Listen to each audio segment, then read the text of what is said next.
I want to share with you all a valuable lesson I learned at a wedding I just DJ'd recently. Hey, if you're new here, consider subscribing. I talk about all things DJ related, especially if you're in kind of in the wedding space, if you're planning a wedding, or if you're a DJ trying to plan for weddings. I cover all things, and I do some gig logs, and I give you kind of behind the scenes and some tips and tricks when it comes to planning your wedding. So if you're interested in that, would you consider subscribing to the channel? It really helps me out.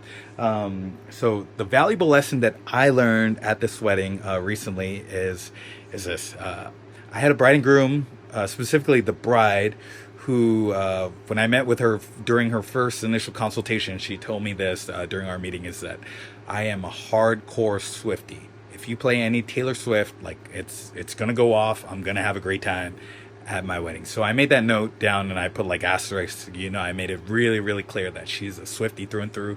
So I knew in my mind that I wanted to play a lot of Taylor Swift songs. So what I had planned for, and this is where I think I messed up, is I saved all the Taylor Swift songs for that last hour, kind of that 9 o'clock to 10 o'clock, because 10 o'clock is when our county shuts down all the parties around here. Anyways, I saved it for the last hour. All the Taylor Swift songs. So I had them with Love Story at first, and it went off. Her and her people were just all having a good time. And then the second song, I went into like a Taylor Swift mashup, and it's the one where it's like, and every time I touch, I get the feeling. And then it goes, say you remember me, standing in a nice dress. I don't even know what the song is called, but it's like a Taylor Swift mashup, and it's kind of a fun one. And I'll drop a link to the edit if you're interested in that. It's like a slam in. It's a great mix. But then after that, I went into like a Justin Bieber song. So something in kind of a similar lane, not exactly Taylor Swift, but still what I felt like was adjacent to Taylor Swift. And then I went back into another Taylor Swift song, and that's when the bride came, like she darted towards me and was like, hey, what are you doing? And I was like, well, what do you mean? Playing Taylor Swift. Like, aren't you having a good time? That's kind of what I was thinking. But she said this. She's like, I think my people are starting to get bored of Taylor Swift. Can you play something else? So immediately I went into something else, because in that moment what I had realized is that it was really important for her to have the different generations on the dance floor and create different experiences with all of her people who attended the wedding, not just her wedding party and her people. And that to me is where I feel like was the valuable lesson. And I wish, like, if you're a wedding DJ, I think it's really important for you to ask that question, to be really clear on, hey, if you're planning a wedding, like when it comes to the general open dancing, how important is it for me to kind of be open format and mix to the different generations, the different crowds, the different genres?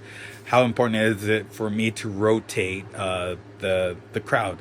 Because that's something that I, going into this wedding, obviously was not very clear on. And in this specific wedding, the bride, for her, it was really important to get she had people from Jamaica at the wedding, people from Texas at the wedding, people over from the East Coast, and we were here in Central Washington during her wedding. So really, really mixed crowd.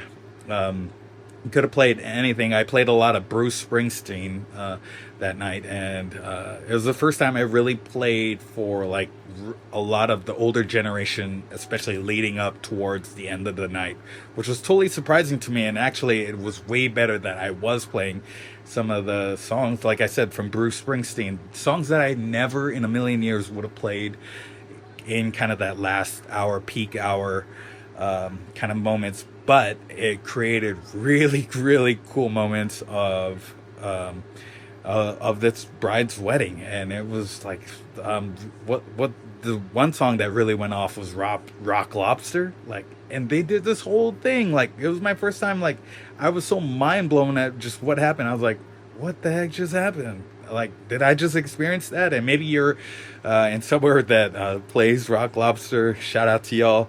Y'all get down. It's hilarious. Anyways, regardless, if you are planning your wedding and you want to communicate this very well to your DJ, make sure you give your DJ total green light and permission to kind of be open format and read the room, because DJs were really good at rotating the room and reading the room and getting different people on the dance floor if we need to. But know that in the back of our minds as your wedding DJ, we're probably thinking about what songs are your absolute favorites, because I'm going to play all of that in maybe that last hour so that we can build this to, you know, the climax of your absolute favorite song to be dancing to.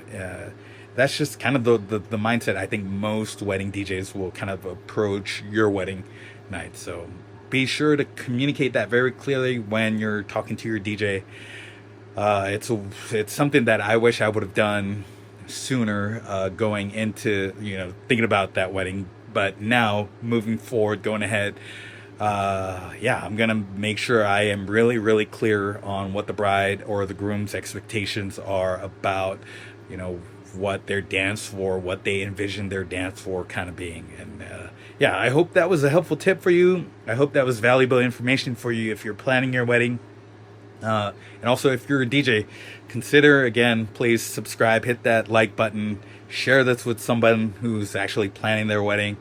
And look forward to sharing more tips and tricks about all things DJ related, specifically kind of in that wedding space and private events. So stick around. Catch y'all later. We out.